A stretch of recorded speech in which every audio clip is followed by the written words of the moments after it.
You know, we live in a time where we turn to focus on the things that we do not have. Um, we put pressure on ourselves. We feel like we're supposed to be at a certain stage, at a certain level in our finance, in our career, in our personal life. And if we are not at that level, we become stressed out, we become overwhelmed. Um, but not only do we put pressure on ourselves, we accept the pressures that society often put on us. Um, People expect you to be married at a certain age, um, to have certain level of success, um, financially, and we accept those pressures because if we don't live up to those standards, we become depressed, we become stressed out. And most people that struggle with depression and anxiety um, is because of all the things that they do not have in their life. If you talk to them, if you listen to most people, they're basically complaining about the way how their life is going. It's not going the way how they wanted it to. Why they don't have this?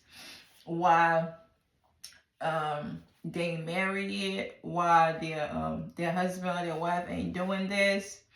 Why their kids ain't doing this? Why they have the amount of money? You know, just all the things that they do not have.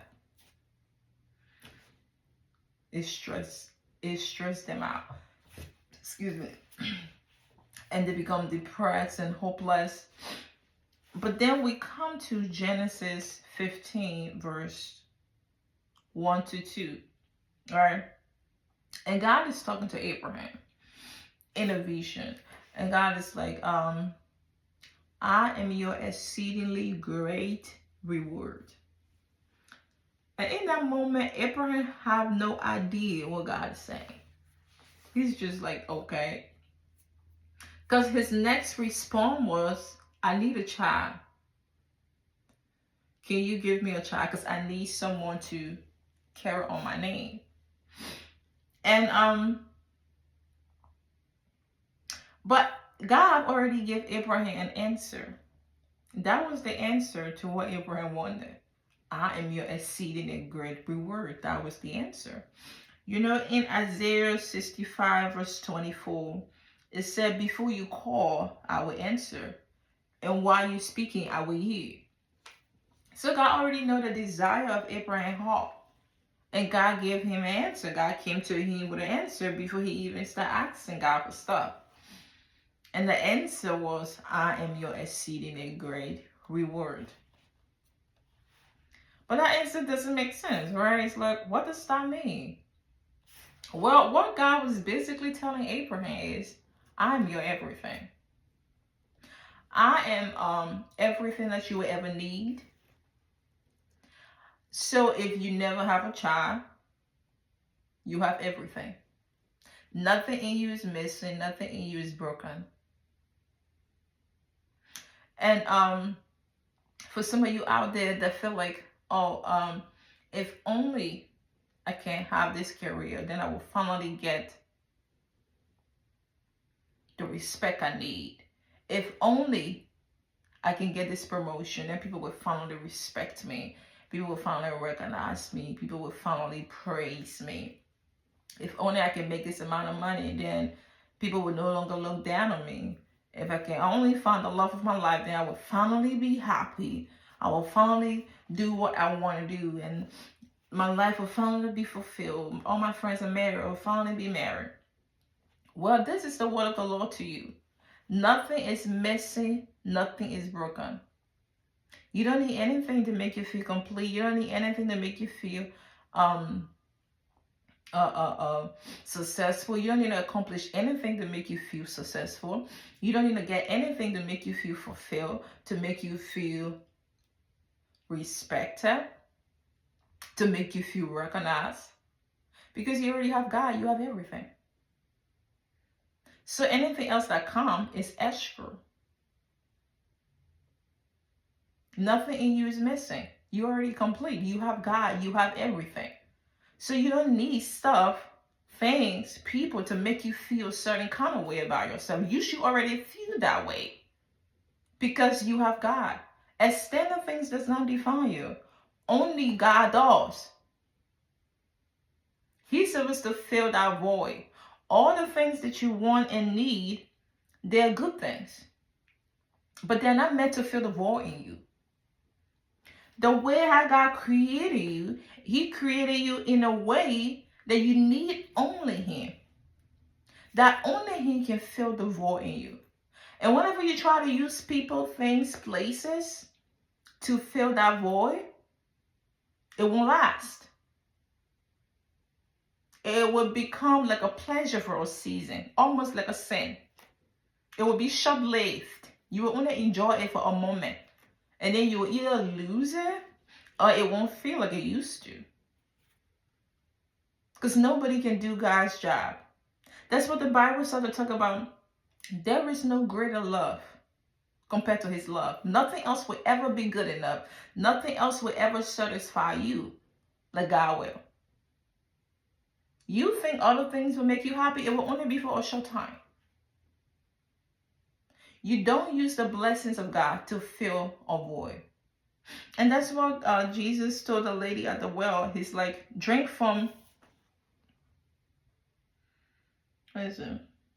He said, whosoever shall drink of the water which I gave thee will never be thirsty. The lady at the well. That is John 4:14.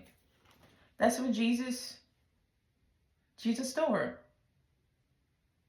If you drink from this water I gave you, you will never be thirsty again.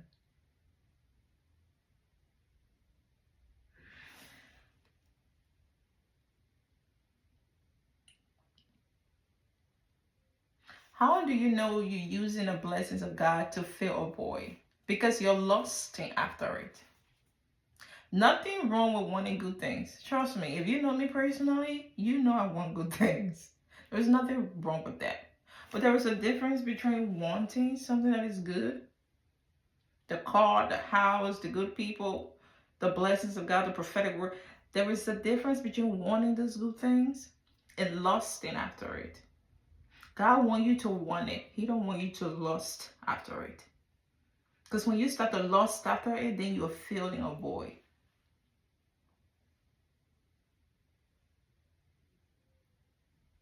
Okay? And how do you know you're lusting after stuff? When you become desperate. It's all you think of. You're not enjoying the present. You always like, when will it happen? When will I finally get this? When will I finally get that? You are not happy. You're anxious. You are not enjoying today. You're supposed to pray, give it over to God, and just keep living your life. You're supposed to be grateful for each day. Enjoy each day. But when you're around some people, it's constant complaining, whining of all the things they don't have, and nobody want to be around that. People get sick of you real quick. I've met some people where all I said was good morning, and then they start complaining. Then they start whining about all the things that's going wrong in their life. Well, welcome to life. Everybody going through some form of hell. But you have to learn how to be grateful. You have to learn how to enjoy the blessing that you have. But we often compare stuff. We feel like our blessing is not good enough because we're comparing it to other people. You're comparing your husband to someone else's husband on social media, or your friends or your family husband. And instead of you enjoying that blessing that God given you, you start to look down on him, you start to curse him out, you start to tear him down. He ain't making this amount of money, he ain't doing that, he ain't doing that, like your other friend husband. And then when you lose him now, you start to cry around the place. Because here's the thing, whatever you do not appreciate, you will lose. The blessing that God gave you today, If you don't appreciate it, if you look down upon it, you think it's little, be it a spouse, be it a family member, be it a friend, be it an apartment or car, you're going to lose it. Because you're not deserving of it. Have you ever seen people that will mistreat their spouse, mistreat their friends, mistreat their family member, and then when the person leave, you see them crying and hurting? And then I'm like, if they was a treasure to you, why you treat them like they was a trash? See, people will surprise you. I be shocked. I see this all the time. I see this all the time. They will mistreat people, friendship, good people. And it's not easy to find good people. And then when the person leave, now they want to die. Now they're depressed. Now they're suicidal. Now they can't live without the person. And you're just like, wow. They meant that much to you, sweetie? And we never knew. You didn't show it. We thought you hit them the whole time. Be grateful for today. Every little thing that you have, it's not little. It's actually very big. You think it's little, but it's big.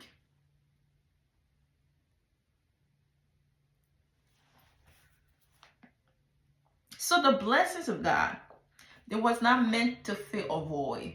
They were meant to add onto you.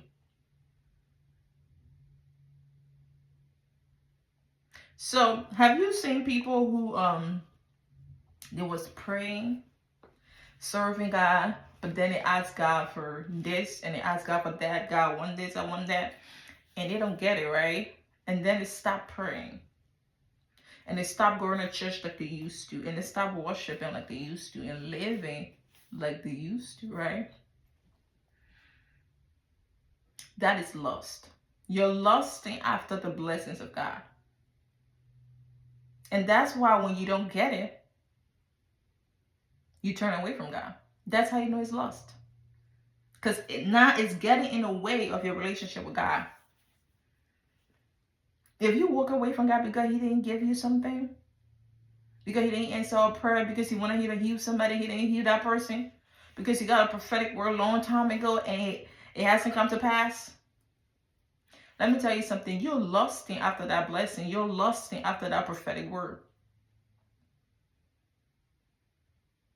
Because now it's getting in the way. Whenever it starts to get in the way of your relationship with God, it starts to get in the way of your relationship with people when you don't get that thing.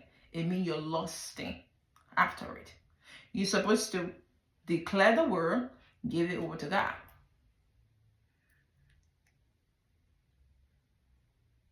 If you got a prophetic word, you're supposed to just keep declaring it and keep trusting that God will bring it to pass. But if it doesn't come to pass, then it doesn't come to pass. But when you walk away because you didn't get that word, because that word didn't come to pass, or it hasn't come to pass yet,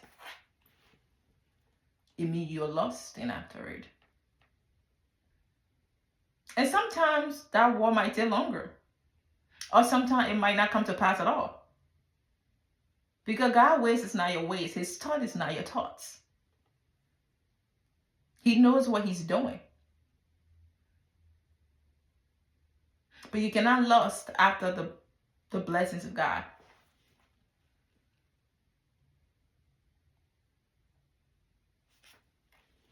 Another way you know that you're lusting after the blessings of God, when your mood start to change. Have you seen people that go around with attitude 24/7, mad at everybody?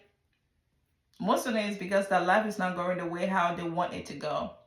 So they go around mad and angry, give everyone an attitude.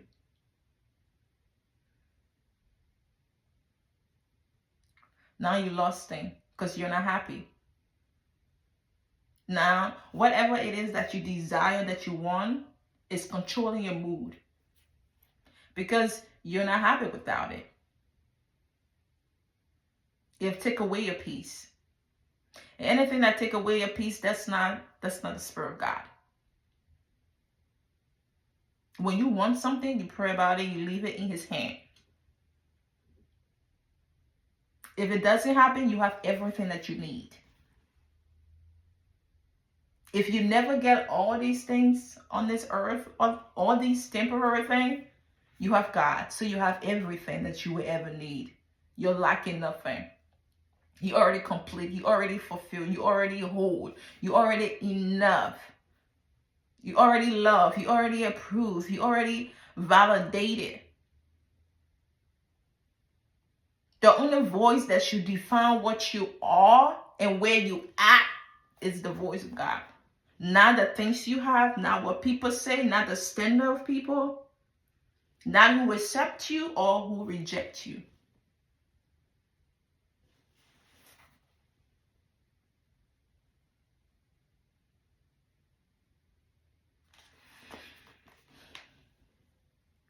Have you ever wondered why some people, they get blessed but it doesn't last?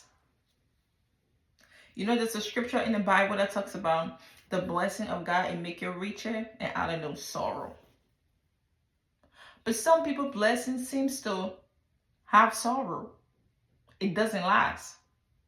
They were so desperate. Oh, if I finally get married, I will finally be happy. I can't wait to be happy. As if to say Jesus is not enough to make them happy, you know, until the husband comes, right? So it's like, I will finally be happy. So the whole time they're just waiting to get married to actually be happy, right? It's like, okay. So your whole life, you're just waiting for that man to come or that woman to come, then you'll be happy. Okay, all right. Just keep wasting your time. But anyway, they finally get married. And then they only happy for a couple of months and a couple of years, and they ain't happy like they used to be from the start. Things start to change. They might be happy, but not like they used to be, or they just ain't happy at all. Some people stay in the marriage because they care what people think. They don't want to divorce, and some people just don't divorce, stay there, but just be miserable forever. And some people, they're like, if I finally get the career, if I finally get that promotion. And they do finally get a promotion, right? But they only enjoy it for a little bit. They either lose it, get fired, lose their job, or they got the promotion, making all that money, but they're miserable. And people still don't respect them. Or people respect them for a little bit or recognize them for a little bit, but then they're still empty. They still need more. It's not good enough.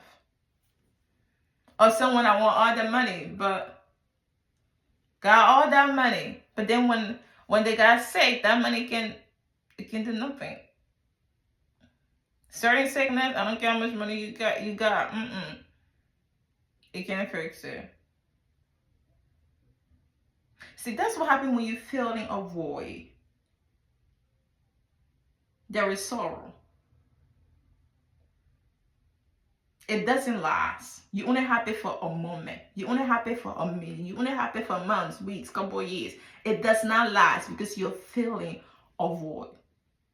The blessings of God is not supposed to come with sorrow. When it comes with sorrow, it's because you're feeling a void. So it's short-lived. It's not lasting. God is lasting. That's what he's supposed to fill a void. Temporary things don't fill a void, no matter how good they are. Eventually, that their expiration date will come. They will run out.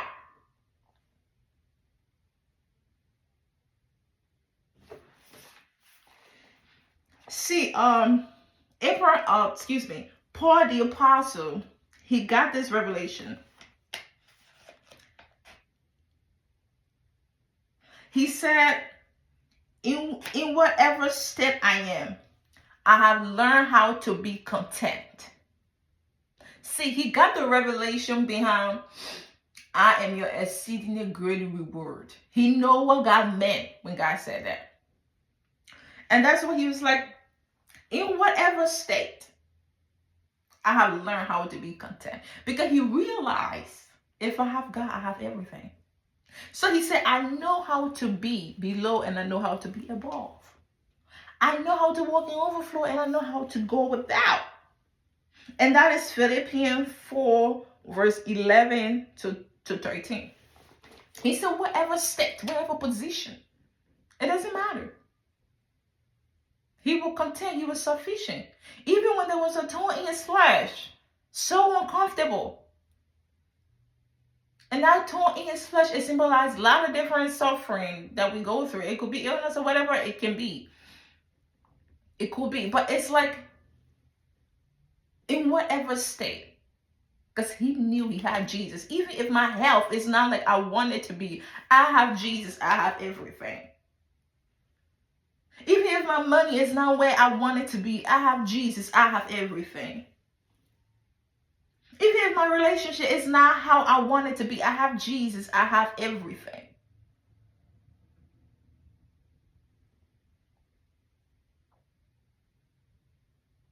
Paul got that revelation.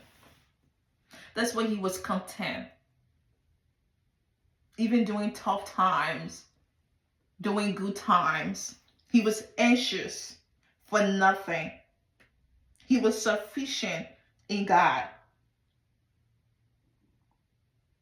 He realized instead of him asking God to give him everything, he allowed God to be his everything. And that's what you and I should do. Instead of expecting God, because we be so entitled out here, instead of expecting God to give us everything, we should allow him to be our everything. And when he becomes our everything, we are lacking nothing.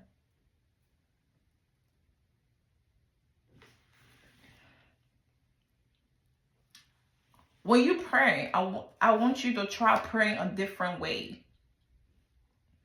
The next time you pray, be open-minded. All the things that you want, all the things that you need. God desires to bless you, by the way. That fully message, that fully messages that people be preaching where they try to make it look like Christians supposed to be in poverty is a lie. Okay? It's a lie. Like Christians supposed to suffer and this and that. No, I'm the child of the king. I ain't suffering. First of all. But listen to me. When you pray, all the good things that you want in life, ask God for it. Give it over to him. And after you do, you leave it at his feet and you walk out. Don't take it with you. So whether it's a car you want, whether it's a success in career you want, whatever it is, lay it at his feet and leave without it. Meaning let it go. God, I want this call. And then when you leave your prayer room, don't be anxious about it. Don't sit and be like, when will it happen? No, just go enjoy your life. Go enjoy every blessing that he gives that you currently have. If you're in good health today, enjoy it. It might not be like that always. If you have family and friends, enjoy them. If you still have a parent on earth, enjoy all the blessing, any good thing that you currently have. Enjoy that. Live in the present. Don't be like, oh, when will I get there? Nope, you pray about it. You give it over to God. Don't start lusting after it.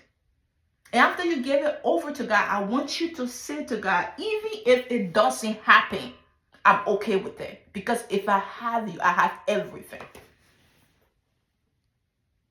Do you hear me? I want you to tell God, I want this and I want that. But even if you never give me that, God, I'm satisfied. Because I have you, I have everything. Be okay without having it. Be okay with going without. Don't just say a minute. Be okay with going without. Why is it dog? I don't know. It just got dark out of nowhere. Be okay with going without that thing that you asked for. See, the 3 Hebrew boys, they say, even if he doesn't save us, we're okay. God, even if you don't give it to me, I'm fine. I love you. You're all I ever needed. Some of y'all have become so desperate for certain things because you feel like when you finally get it, your life will be so fulfilled. That thing that you know you're desperate for, you better go to God and say, God, I want this thing, but even if you don't give it to me, I'm okay. That's how you let it go. That's how you flee from youthful lust. Because when the Bible says youthful lust, sometimes we think it's just sin, fornication, lying. It's also the things that you need so much that you are lusting after. Because it can become sin if you don't run away from it. If you don't flee from it, it becomes sin. Some people are obsessed with the things that they want. If God don't give it to them, they walk away from God. Sin. Some people compromise their value. Some people are so desperate to get that money, they forget who they are. They lost themselves.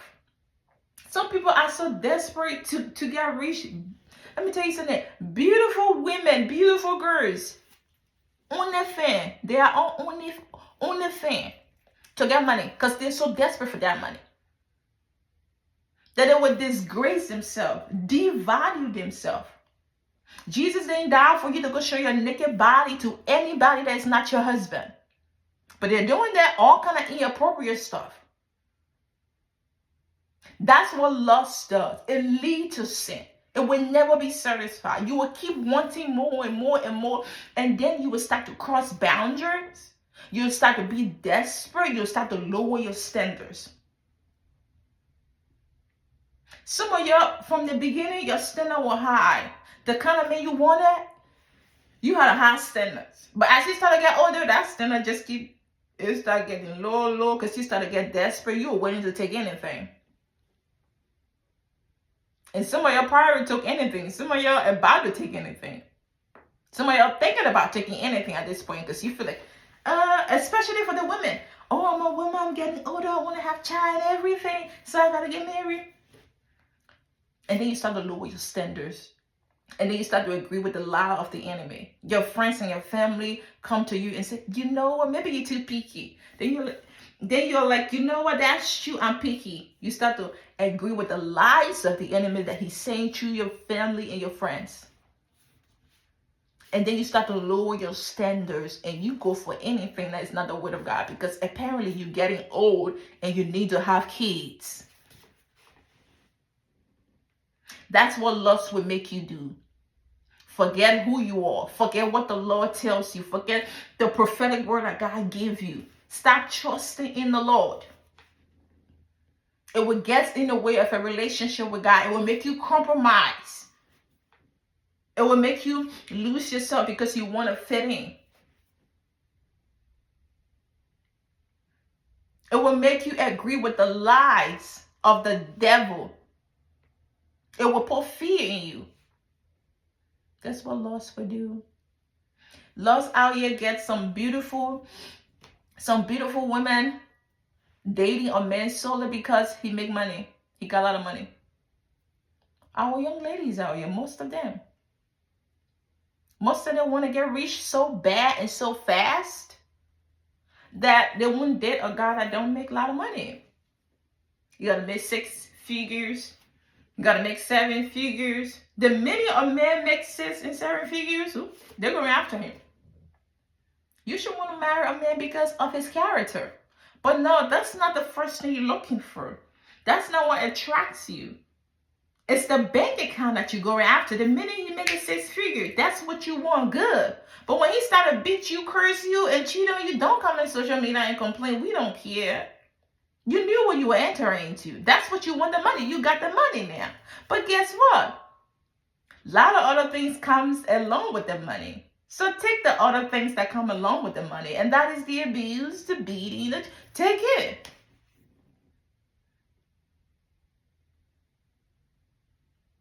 I yet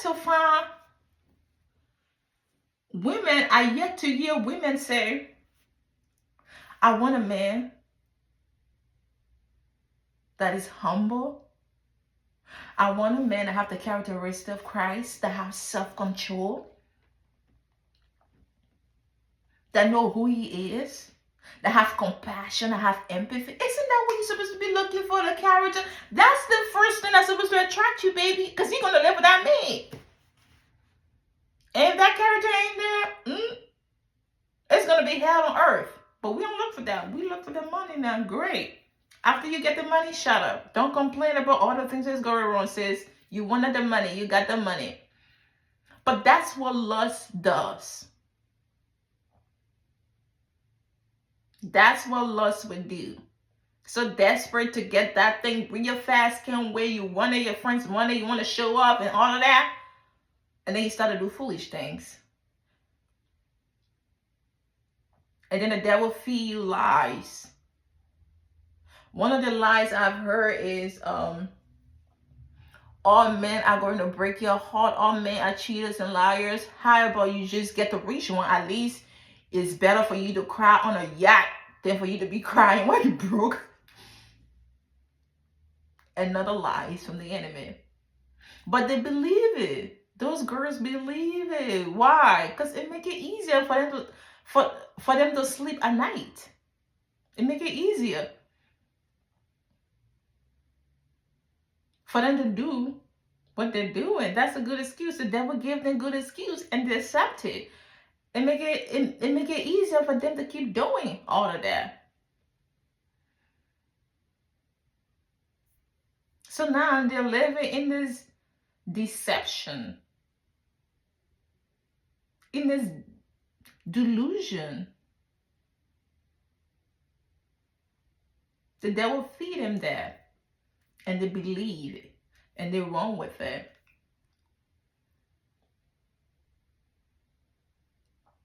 Don't walk in lust. It will steal everything from you, from your value to your self-worth to your relationship with God. It will steal everything from you. Let the blessings of God add onto your life. It's not meant to fill a void.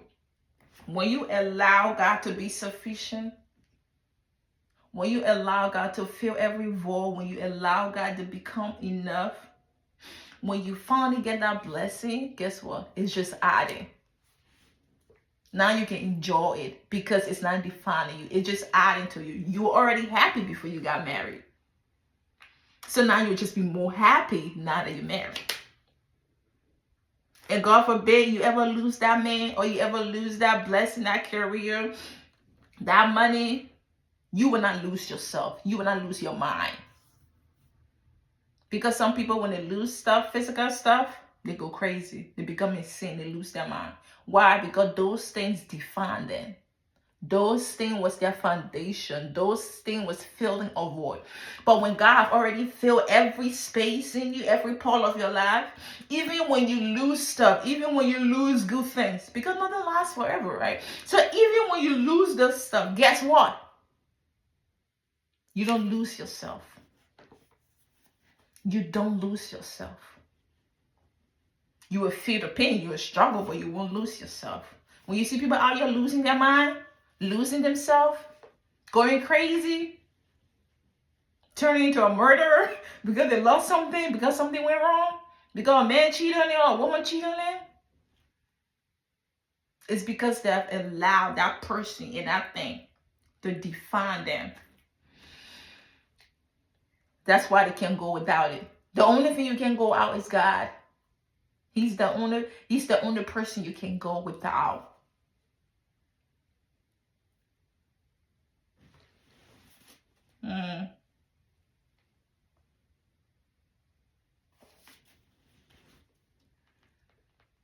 Allow God to be everything. Bye.